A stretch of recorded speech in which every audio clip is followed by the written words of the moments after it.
Право на участие в финале международного конкурса молодых исполнителей популярной музыки «Детская новая волна» дано Валерии Адлепе.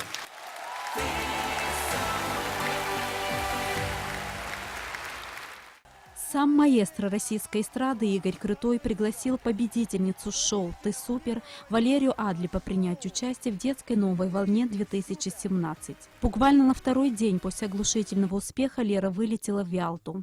Там ее уже ждали.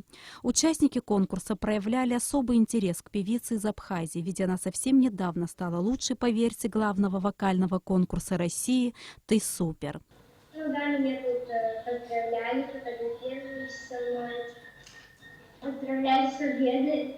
Будучи общительной, Лера сразу завела себе новых друзей. Она быстро адаптировалась в новом коллективе и уже приступила к репетициям. Я познакомилась с многими ребятами из разных стран, которые будут участвовать в детской новой волне.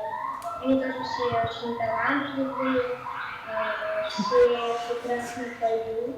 Лера с детства любила петь, но профессионально стала заниматься вокалом только год назад. Она всегда мечтала выступить на большой сцене. И вот заветная мечта сбылась.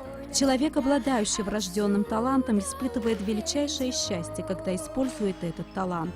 Соотечественники Валерии Адлепа гордятся ею и от всего сердца желают новых побед. 10-я юбилейная детская новая волна 2017 пройдет 31 мая и 1 июня в Артеке в городе Ялта. Возраст участников музыкального конкурса от 8 до 12 лет. Зрители увидят конкурс в эфире НТВ 10 июня. Информация о том, какую песню исполнит наша соотечественница Валерия Адлепа, пока хранится в секрете. Дениза Герке, Тимур Гогохи, Абхазское телевидение.